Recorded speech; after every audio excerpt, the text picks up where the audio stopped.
हंसनगर का राजा परीक्षित बहुत ही भला, दयालु, न्याय करने वाला और शक्तिशाली था। उसके जैसा राजा कोई और नहीं था। उसकी प्रजा उससे बहुत प्यार करती थी और हर जगह हमेशा उसकी तारीफ ही होती थी। राजा अपना बड़ा महान, आए हमेशा प्रजा पिता। नीली पगड़ी, नीली आंखें, आंखों से करुणा है झांके। ऐसी उसकी आन शान, जितना रूप उतना ज्ञान।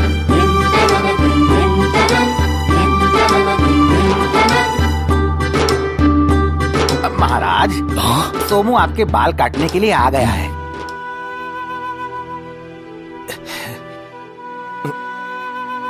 अरे अरे सोमू काका, आपको ये करने की जरूरत नहीं है। हमने आपसे पहले भी कहा है, आप तब से हमारे बाल काटते आ रहे हैं जब हम इतने से थे। हम आपके बेटे जैसे हैं। आप ठीक कह रहे हैं, पर आप मेरे महाराज भी हैं, ये मैं कैसे भूल सकता हूँ। आइए। दरवाजा बंद कर दो सैनिक। जी महाराज।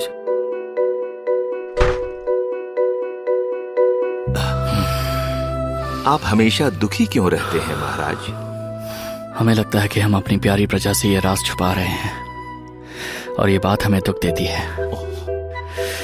एक आप ही हैं जिसको हमारा ये राज पता है सोमू काका। और मैं हमेशा इस राज को राज ही रखूंगा महाराज। मैंने आपकी माँ महारानी पूनम को वचन दिया था। इसलिए सिर्फ एक आप ही हैं जिसके सामने हम ये कर सकते हैं।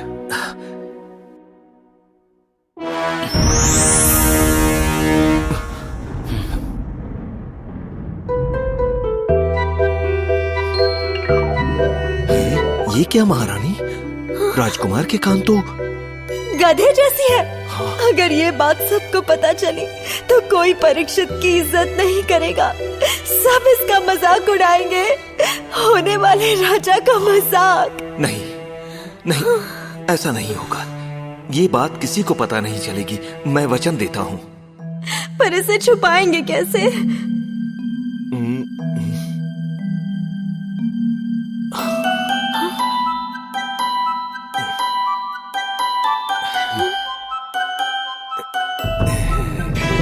ऐसे अब ये पगड़ी कभी नहीं उतरेगी महारानी। राजकुमार परीक्षित की जय हो।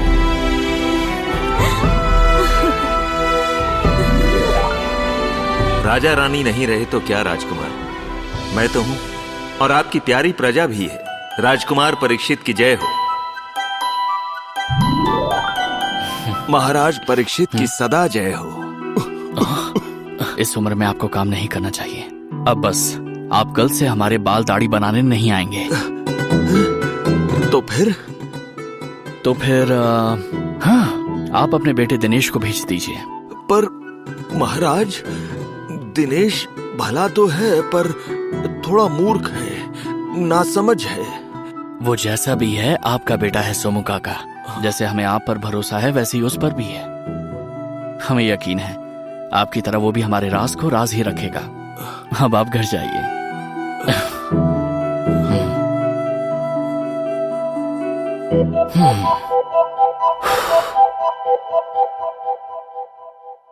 उसी रात सोमू ने अपने बेटे दिनेश को पास बुलाया।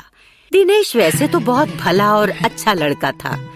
अपने पिता की इज्जत करता था और उनकी हर बात मानता था, पर वो थोड़ा नासमझ था। शायद सोमू को इसीलिए चिंता सता रही थी। बेटा दिनेश, आज से मैं तुम्हें एक बहुत बड़ी जिम्मेदारी सौंप रहा हूँ। जिम्मेदारी? हाँ, अब मेरी उम्र और सेहत मेरा साथ नहीं दे रही। कल से तुम्हें राजा परीक्षित के बाल और दाढ़ी बनाने जाना होगा। अब से तुम उनके राज हज्जाम हो। ये कोई बड़ी जिम्मेदारी है बाबा। बाल दाढ़ी बनाना कोई मुश्किल काम थोड़े ही है। आप चिंता मत करो। ये बात नहीं है बेटा। कल जब तुम राजमहल जाओगे और महाराज से मिलोगे तो तुम्हें एक रहस्य का पता चलेगा। कैसा रहस्य बाबा? क्या राजा जी के बाल दाढ़ी रातों रात बढ़ जाते हैं? ये मजाक की बात नहीं है दिनेश। ये रहस्य तुम किसी को नहीं बता सकते, किसी को भी नहीं। वरना तुम्हें और मुझे भारी सजा मिलेगी, वचन तोड़ने की सजा, समझे? ठीक है बाबा, ठीक है, मैं समझ गया। अब आप आराम करो।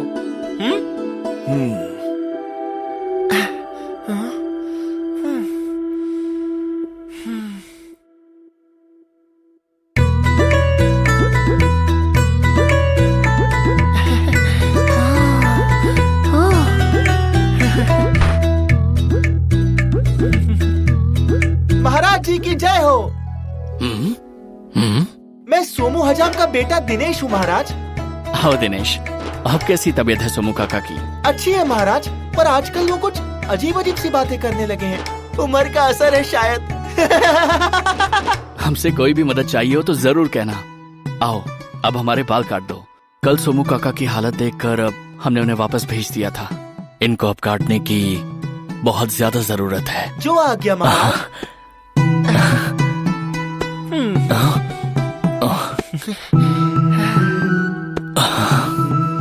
सैनिकों, जी महाराज।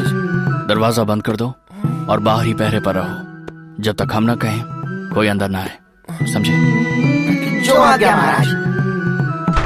दिनेश, आज हम अपना राज तुमसे बांटने जा रहे हैं। तुमसे पहले ये राज सिर्फ तुम्हारे पिता जानते थे। तुम्हें हमें वचन देना होगा कि तुम ये राज किसी भी इंसान से नहीं कहोगे। जी महाराज। वचन दो दिनेश। मैं वचन देता हूँ महाराज, किसी भी इंसान से आपका राज नहीं कहूंगा। पर ये राज है क्या?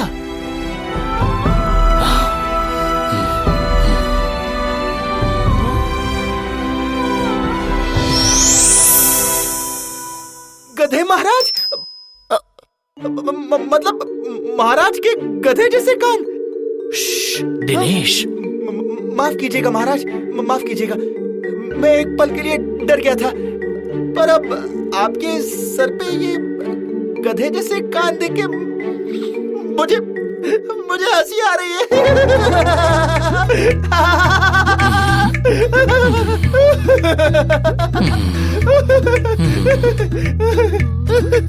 तो ये है वो राज।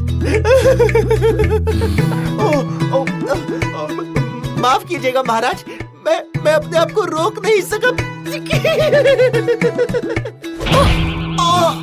मेरा सर। अरे अरे दिनेश, तुम ठीक तो हो ना? जी महाराज। दिनेश की मूर्खता का कोई अंत नहीं था। वो अंदर ही अंदर हंसता रहा और राजा परीक्षित के बाल काटता रहा। और काम खत्म होने के बाद सरपट महल से भागा। उसे इतनी जोर की हंसी जो आ रही थी।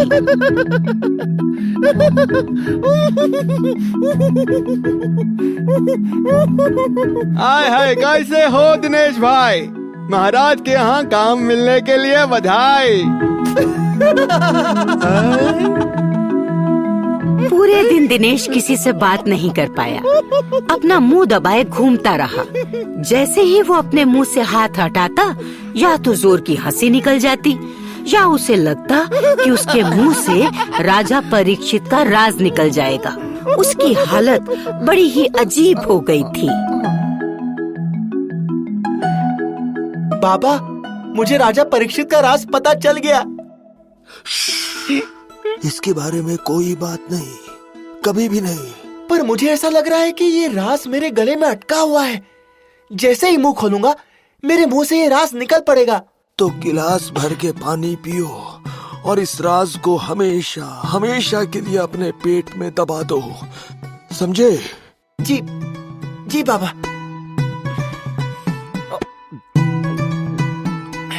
ये गया राज पेट की गुफा में। दिनेश ने राज पेट में डाल तो लिया था, पर रात भर वो बेचैन रहा। जैसे ही आंखें बंद करता, उसे राजा के गधे जैसे कान दिखने लगते और वो हंस पड़ता। रात भर वो सो नहीं पाया और सुबह होते होते उसका पेट फूलकर मटके जैसा हो गया। ओहो, ये बात मेरे पेट में नहीं पचेगी। दर्द के मारे बुरा हाल है। क्या करूं? किसको बताऊं? तुम्हें हमें वचन देना होगा कि तुम ये राज किसी भी इंसान से नहीं कहोगे। मैं किसी इंसान से ये राज नहीं कह सकता, पर किसी जानवर से तो कह ही सकता हूं ना। आहा!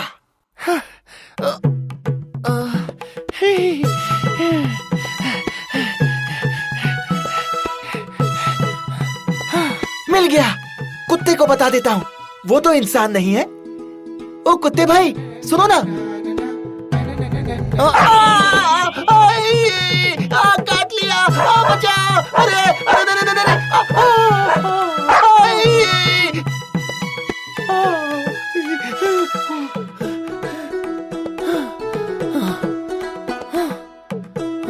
कुत्ते ने तो मेरी बात सुनी नहीं। गधे को ही बता देता हूँ, नहीं तो मेरा पेट फट जाएगा। सुनो गधे भाई, ये तुम्हारे मतलब की बात है। लात मार दिया।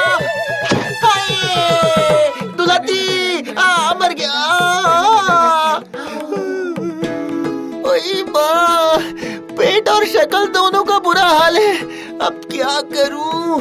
किससे कहूं? किससे कहूं?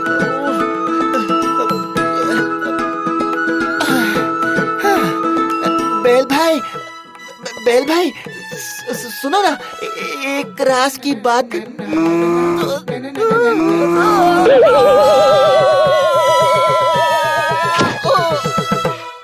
सींग मार दिया। हाय, अब मैं क्या करूं? इंसान को नहीं बता सकता, जानवर को नहीं बता पाया, तो क्या अब इस खेत को बता दूं? हाँ, मैं खेत को बता देता हूँ, ये ठीक रहेगा। खेत तो किसी से जाके कह भी नहीं सकता। मेरा पेट अब बस फटने ही वाला है।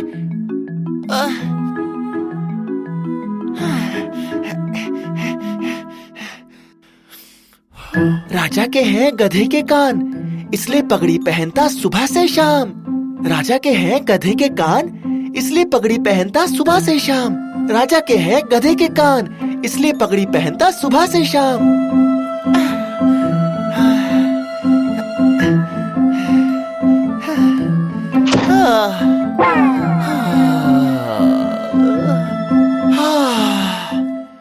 अब हल्का लग रहा है। भूख भी लग रही है। चलो चल के कुछ खा लेता हूँ।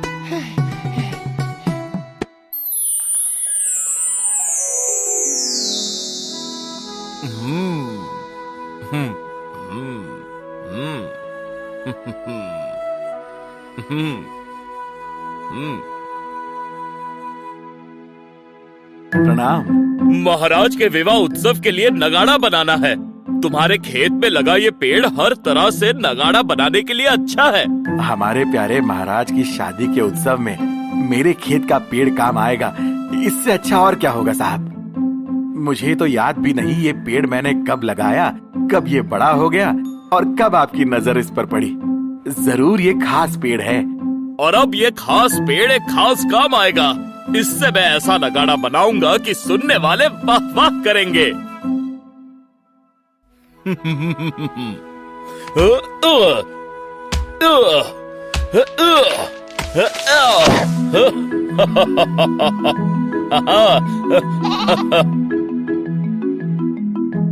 भाई, क्या तुम कुछ पत्ते मुझे दोगे मेरी भेड़ों के खाने के लिए? हाँ भाई, थोड़े तुम ले जाओ, थोड़े मैं अपने बैलों को खिला दूंगा। धन्यवाद भाई।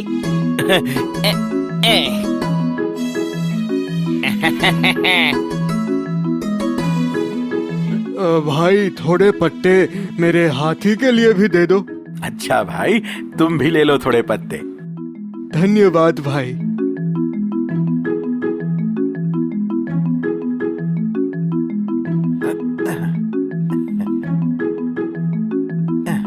खाओ खाओ, खास पेड़ के खास पत्ते। हम भी महाराज के विवाह उत्सव में चलेंगे। सारी प्रजा को न्योता है। हाँ। नगाड़ा बनाने वाले ने उस पेड़ को काट के एक सुंदर नगाड़ा बना दिया और जल्द ही राजा परीक्षित के विवाह का दिन भी आ गया। राज दरबार में दूर दूर से आए अतिथि, बाराती, दरबारी सभी जमा हो गए और दरबार के बाहर पूरी प्रजा भी इकट्ठा हो गई। सभी अपने प्यारे राजा की शादी में शामिल होना चाहते थे, पर अचानक एक अनहोनी हुई। विवाह समारोह शुरू किया जाए।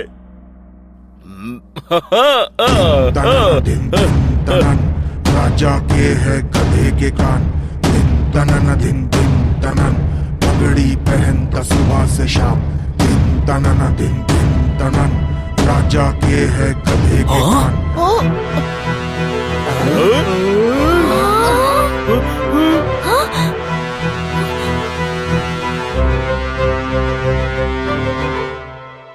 ये किसने कहा? मुझे माफ कर दीजिए महाराज। राजकुमारी, मैं तो नगाड़ा बजा रहा था, पर दम दम की जगह इसमें से कुछ और ही आवाज निकल रही है। फिर से बजाओ। पर हमने कहा फिर से बजाओ। दिन तनन, राजा के है गधे के कान, दिन तनन, पगड़ी पहनता सुबह से शाम, दिन तनन, राजा के है गधे के कान।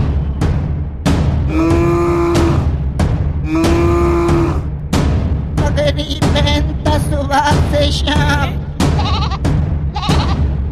राजा के है गधे के कान। महाराज, क्या ये सच है?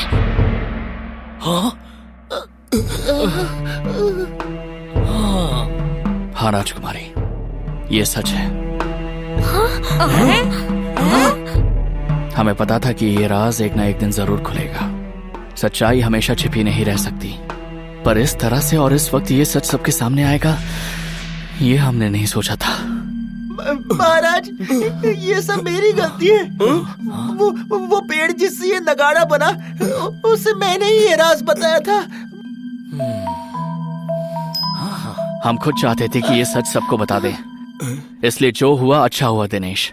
अपने राजा के बारे में सच जानने का हक हमारी पूरी प्रजा को है।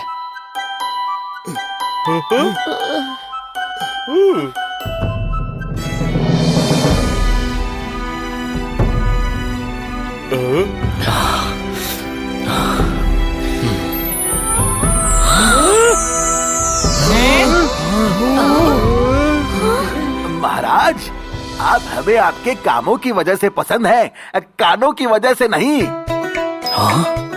हाँ महाराज, आपके कान चाहे जैसे भी हो, आप हमारे दयालु, शक्तिशाली वीर राजा हैं।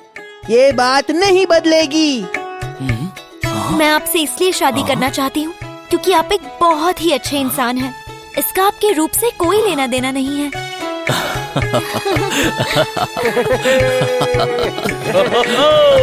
राजा अपना बड़ा महान, हो चाहे उसके गधे के कान, आए हमेशा प्रजा के काम, सचमुच है वो गुणों के पार। दिन तनन दिन तनन, दिन तनन दिन तनन।